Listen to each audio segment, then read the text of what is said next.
Question number 16. The existence of the myelin layer in the neuron. A. Increases the speed of the impulse. B. Decreases the speed of the impulse. C. Increases the sense of pain. D. Decreases sharp pain.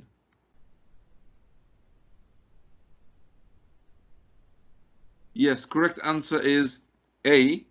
Increases the speed of impulse. If we are looking here, this is the axon of the neuron. Some of the axons are myelinated. What is the meaning of it? They are covered with the myelin sheath. This is the myelin sheath. Myelin sheath is secreted by Schwann cells. Schwann cells are secreting a myelin sheath. Of course, the myelinated axons, the speed of the nerve impulse transmission is very high in comparison with the non-myelinated axons. So, if there is a myelin sheath around in the axon of the neuron, of course, it will enhance and increase the speed of the transmission of the nerve impulse. Question number 17. The minimum stimulus to cause an action to be produced is A. Reflex arc. B. Effort potential. C. Threshold. D. Synapse.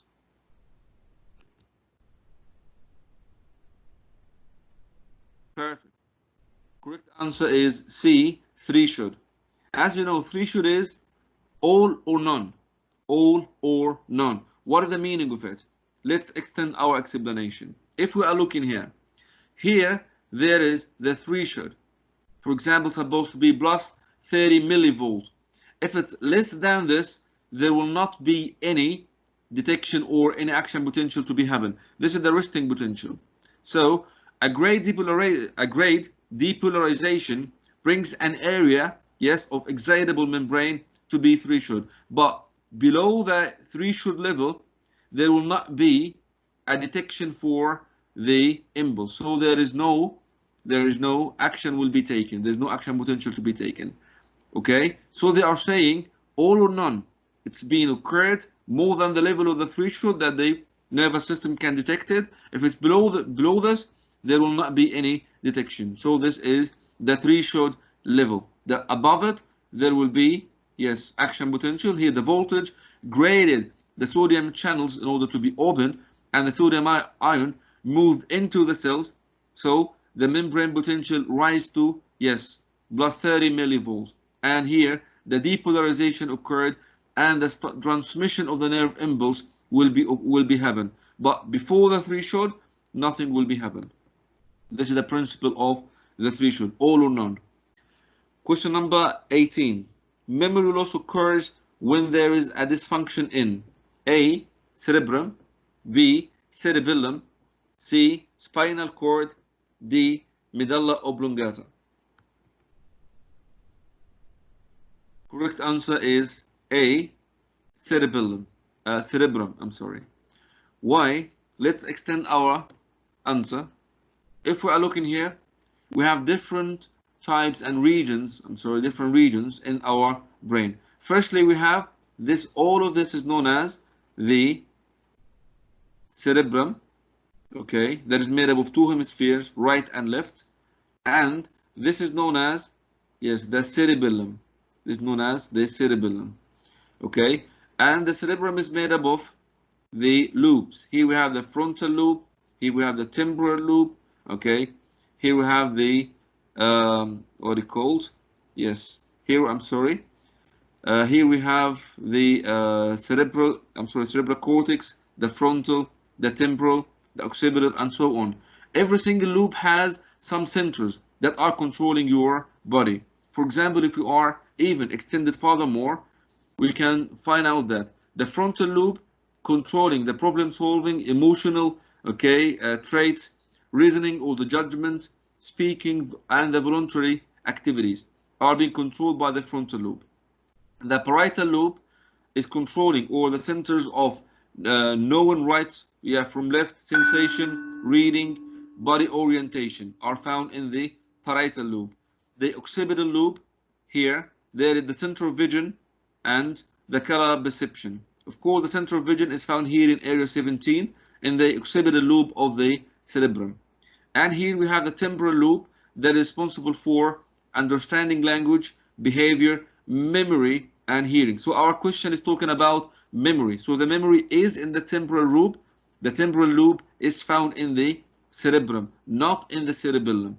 If you are talking about the cerebellum, cerebellum is responsible for balance, coordination, and fine muscular control. And of course, we have the brainstem that is controlling the breathing and the body temperature. So this all of the functions of the brain. Question number 19. The part responsible for balance is A. Cerebrum, B. Cerebellum, C. Pons, D. Medulla oblongata. Yes, correct answer is B. Cerebrum, cerebellum. As we just mentioned, if we are looking here, the cerebellum is controlling the balance, coordination, and the control of the voluntary movement and the fine muscle control as well. So the balance is being controlled by the cerebellum. Question number 20. Which organ is used when typing on a keyboard? A. Cerebrum, B. Cerebellum, C. Pons, D. Medulla oblongata. Correct answer is B. Cerebellum, as we just mentioned. Why? Because it's responsible for the coordination of the voluntary movements. Question number 21. A person got in a car accident and suffered from irregular heartbeat.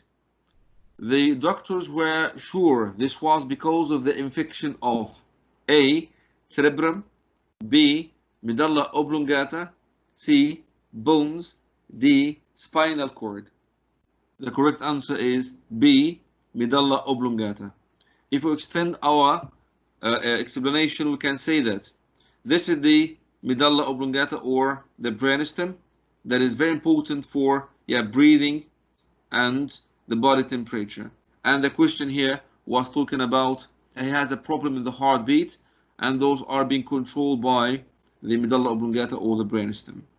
Question number 23. Which of the following works in times of stress and emergencies? A. Central nervous system, B. Somatic nervous system, C. Sympathetic nervous system, D. Parasympathetic nervous system. The correct answer is C. Sympathetic nervous system.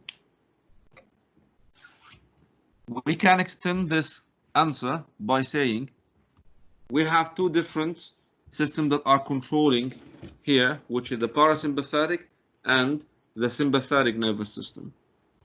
In our question, we talk about the sympathetic nervous system that mostly controlling the body under the stress.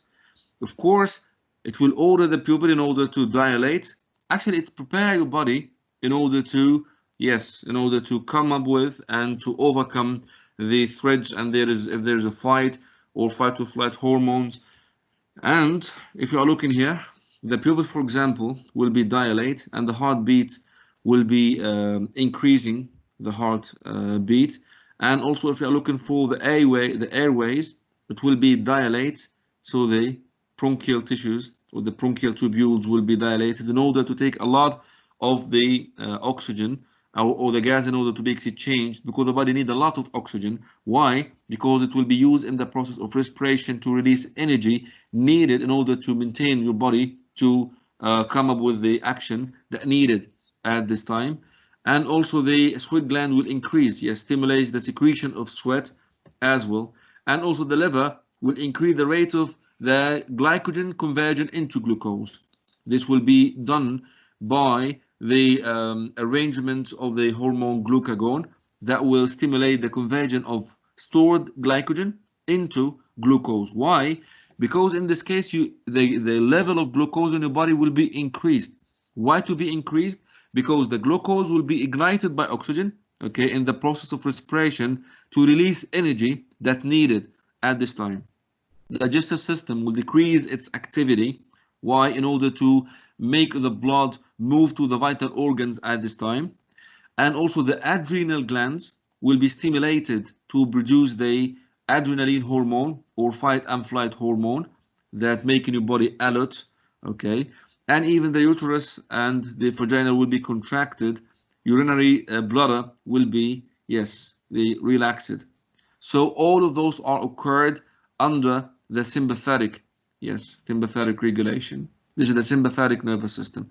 All of those will be opposited in the parasympathetic. So the pupil will be, yes, constricted, the heartbeat will be slowed, airways will be constricted, the liver, yes, stimulate the bile release, so the glycogen will not be converted into glucose. The blood vessel will be constricted, so the blood flow will be less. Okay, the digestive system stimulate its activity. Okay, so the blood will go to the digestive system instead of the vital organs at this time. Uterus will be relaxed. Okay, unlike the other sympathetic regulation, and even the urinary system will increase the urinary output. Okay, so this is the full comparison between the parasympathetic and sympathetic action. So you can solve all of the next question very easy, inshallah. Question number 24. Which of the following represents a person's state when the sympathetic nervous system starts working? A. Increase in saliva. B. Narrowing in the iris. C. Increase in the indigestion rate. D. Increase in heartbeat rate. Correct answer is D. Increase in the heart rate, as we just mentioned. Question number 25. System that works in the human body at rest. A. Voluntary nervous system. B. Somatic nervous system. C. Sympathetic nervous system. D. Parasympathetic nervous system. Correct answer is D. Parasympathetic nervous system. Explanation. We mentioned that the sympathetic is while you are at action, while you are walking, okay, while you are stressed, while the parasympathetic is at rest, while the body is at rest. So at rest, the parasympathetic is taking over your body. The drugs affect the neurotransmitter in the nervous system by A. Increasing its amount, B. Decreasing its amount, C. Increases its binding to receptors, D. Allowing it to leave the synapse. Correct answer is A. Increasing its amount. If we extend the answer, and actually to be much more precise, because the question is not that illustrative and comprehensive. He said that drugs affect the neurotransmitter, and actually there are different types of drugs. If you are saying there are stimulants and there are sedatives or depressants, both of them are considered drugs and both of them doing totally different actions. For example, the stimulants here, they will increase the nerve impulse by many ways, and at which here there's a huge amount of neurotransmitter in the synapse, so they will increase the speed of the nerve impulse. Why? By increasing the neurotransmitters. But those drugs are classified as stimulants.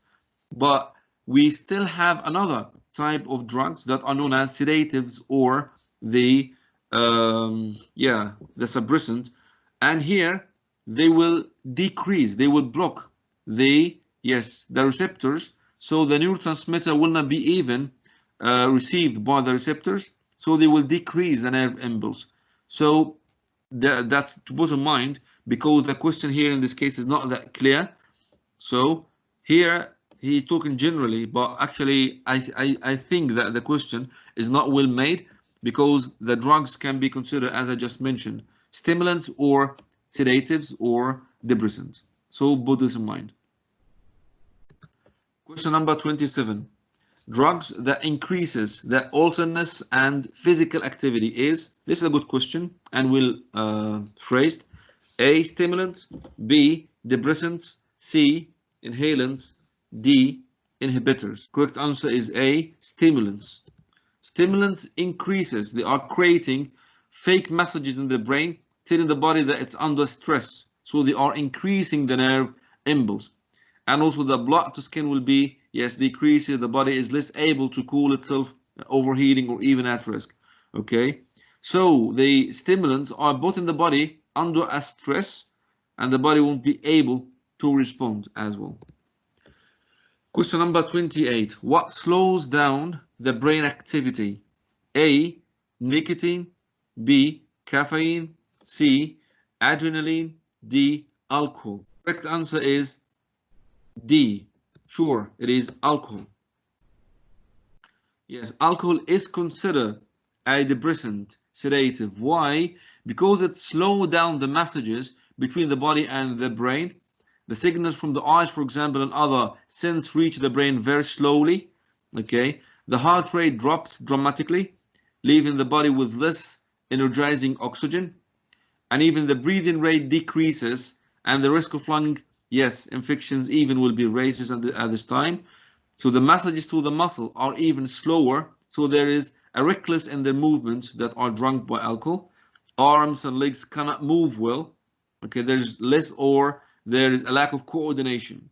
So the body cannot sense or respond to the external environment with a proper way. Question number 29.